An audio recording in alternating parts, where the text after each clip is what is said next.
LENSEC live here. What's your perspective? And I'm excited to welcome to the show Jake Parker of SIA. Jake, thanks for stopping by. What's your perspective? How are you? Thanks, Neil. Happy to be with you.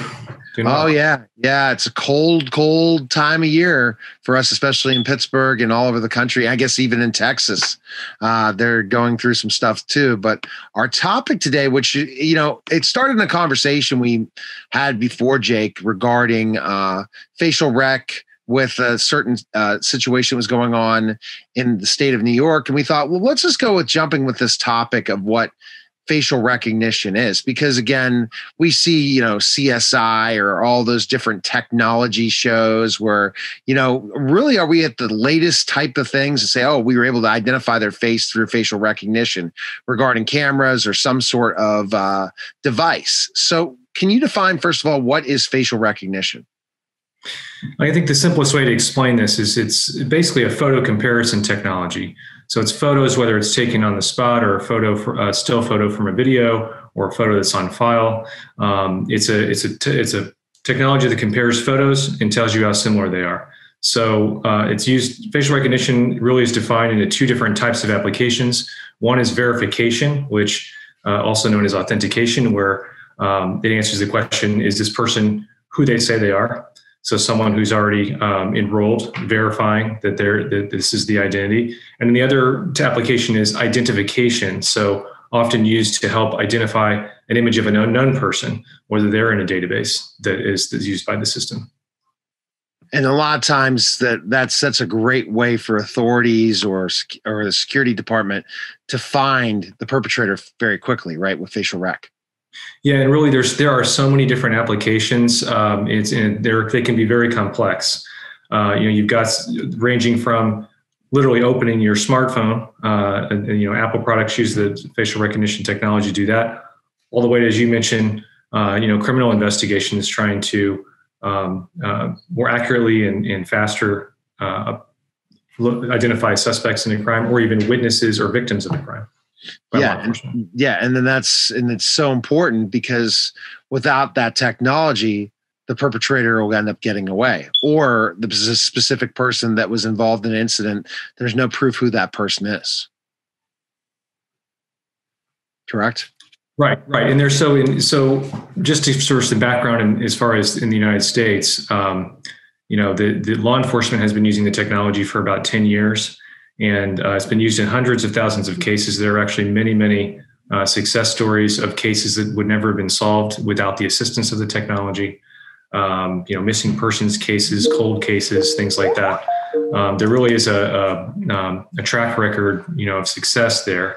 And one thing to point out too is in all the law enforcement applications we know of in the United States, the technology actually aids investigators normally in investigating initial leads on a case. It's not used to verify someone's identity as far as the computer result. It's got to be done by the investigators through other means. But that's typically how it's used here in law enforcement.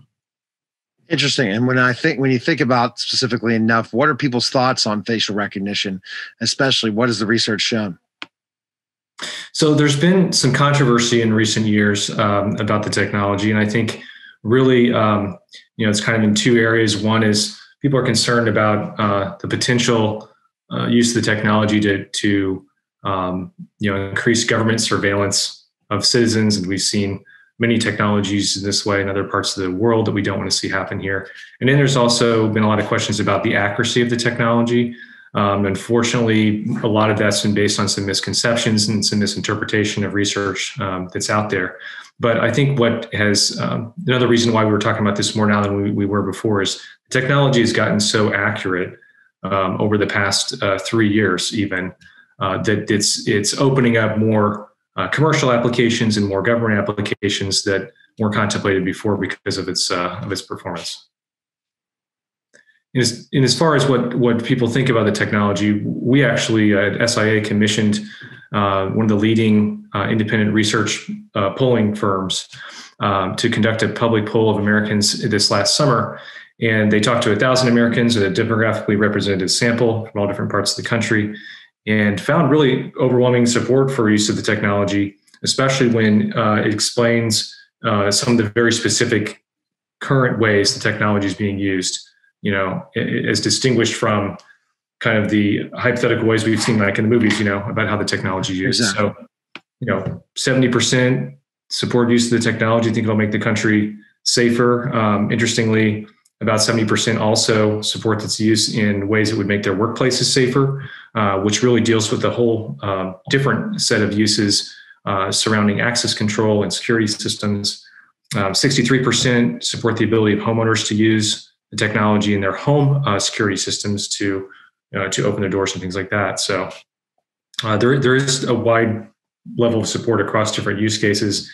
Law enforcement's received the most attention, though, as we just spoke about. Right. But even there, 66% supported law enforcement's use of the technology. Were you surprised by those numbers when that came out?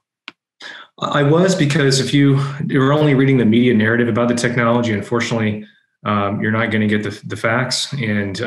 But yet it seemed that could really influence public opinion. So far, it seems that doesn't really align with where people are at on this. And especially as we see facial recognition technology kind of becoming part of our daily lives in many ways, I think that's going to continue. What were you hearing from the media? What is the media saying about facial rec? Like different stories that come out. Yeah. So one of the concerns is about the performance of the technology across different demographic groups and across races. And with the concern, and I think this is a deeply held concern and a legitimate one, that you don't want a situation where law enforcement is using the technology in ways that would increase the possibility of misidentifying someone. If it's not as accurate for certain races, obviously that's a concern. Almost all of that, the science behind that allegation comes from a single academic paper in 2018. They looked at, Black women, for example, a very high error rate, like 30% error rate. And of course, that result has gotten repeated over and over and over in the media and assigned to facial recognition, when in reality, the situation is much different. The National Institute of Standards and Technology, known as NIST, is actually the world's leading scientific authority on facial recognition accuracy. They've been testing the technology for over 20 years. They looked at demographic performance in 2019, which is called a snapshot in time. And what they found was the leading technologies actually performed evenly across all demographics without any noticeable differences. At the same time, they did find lower performing technologies did have a significant difference, in some statistically significant difference across those groups. However, the spread between the accuracy rates and performance was really only a few percentage points. All of them performed in the 90s, high 90s accuracy rates. So there is an issue that needs to be addressed. The industry continues to address, but it's not nearly the magnitude that it's being portrayed in the media. Interesting. And how do you need to be responsible as a person who's using it for surveillance purposes? So the main thing is, and NIST points this out in their study, that you need to know the algorithm that your technology is using. So sometimes an integration will involve more than one algorithm, or a specific one. But the performance, you can't characterize the performance of all facial recognition technologies as all being extremely accurate, or it's hard. You can't make generalizations about it. It depends on what that particular algorithm, how it performs. You also need to know what is the performance metric that is the most important to your application, which will vary. So it's going to be different. If your goal is flow management, that's going to have a different accuracy measurement than if you're verifying someone's identity for a financial transaction, where it needs to be. The accuracy is just different as far as what the performance you need. So I think the main thing is to know your algorithm, and many of these algorithms are NIST tested, and they test them on an ongoing basis. You can find that information free on their website. Interesting. And I think that process of being responsible with your surveillance is important, but some people just don't understand it, right? Meaning, like, other security professionals might understand what the technology does, but yet don't know that they're doing the wrong thing, right? Yeah, I mean, I think that the information you need about the accuracy of the technology should be available to you via NIST or via the manufacturer, but it definitely, you want to make sure it's matched up to your purpose. Definitely. All right. So, going into this, where do you see facial recognition going, and like latest trends in this in the next couple of years? So certainly, you should be aware that there is a movement by a number of advocacy organizations that have banded together and demanded that there be laws in place that actually completely ban the use of the technology, often in a blanket way that doesn't distinguish between these different uses. Certainly, we understand the privacy and civil liberties concerns about the potential for the government to use this for some kind of mass surveillance way, which we would not support. And the members we work with that produce this technology wouldn't support that either. But if you're talking about an access control implementation where it's enables multi-factor authentication, there just isn't this. There isn't civil liberties concerns with that type of application, and even privacy. We're talking about an opt-in application, and certainly data needs to be protected. And there's many ways that's done, but these just aren't the same things. And unfortunately, what we're seeing is proposals to ban the technology in a way that pretty much bans either all public sector use or even private sector uses without distinguishing between these uses. And we would prefer to see, if there's concerns about a particular use, we prefer to see those addressed real directly and specifically in policy versus a blanket ban or really difficult restrictions that just apply across all use cases. So why do you think that there's this push for a ban of this technology? Is there any reason? Well, I think there's a lot of reasons. There's a longstanding concern among privacy advocacy organizations about technology and its effect on our privacy, and we've seen this happen. So 15 years ago, it was RFID. All right, RFID was going to be Big Brother, tracking you wherever you go and things like that. And there's so many reasons why that's not the case, and now it's used in everything, right? And I think that's kind of right. That's where things will go. And I was pointing out too. I mean, these efforts have had some limited success. At the municipal level, there's been a number of cities that have banned the use of facial recognition for city government use, clustered around San Francisco, Boston, suburban areas, and just more recently, Madison, Wisconsin, and then last week in Minneapolis, Minnesota. But in those places, even there's some exceptions. So for example, in Minneapolis, access control and security applications were exempted from that ban. So there's some recognition that there's a difference across use cases. At the state level, however, there have been no blanket bans enacted that are broad like that, even though it's been proposed in a dozen states. Wow. Okay. When do we see facial recognition, especially let's go first of all with the public sector?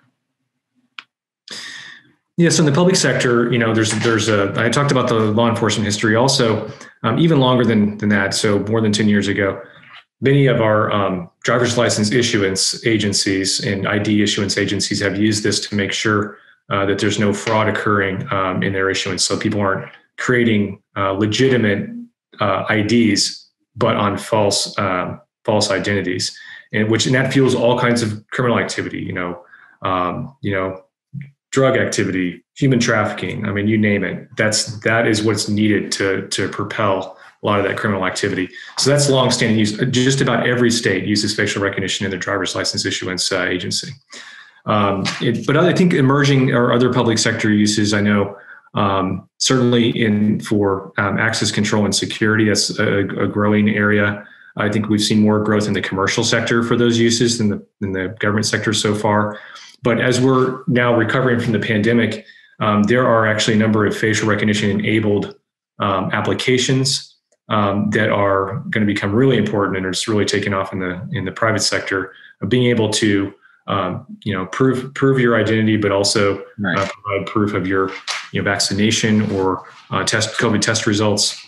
And that we actually, I was just speaking with one of our members who actually provided this technology at the Super Bowl. So all of those healthcare workers that were guests at the Super Bowl, they use this technology to to verify their identities and their status as they came into the stadium. That's pretty cool. So yeah, and then you see more, but you're seeing it more happening in the private sector than the public sector. Facial recognition. Yeah, currently, for those applications, I would say for access control and security use, it's more so in the private sector at this time. However, I know there's several implementations I'm aware of in the school setting. So in K-12 schools, where the technology is used to alert security staff if someone who's not permitted to be on school property does try to enter the building, and runs a check on them that way. In a very limited use case, making sure we don't have sex offenders and other people who are not permitted to be there come into the school. And those have had tremendous success. I was talking to one school district that implemented a system like that, and within the first 2 months, they had flagged 3, sex offenders. Wow. Needed to kind of adjudicate those situations and go down and talk to those people.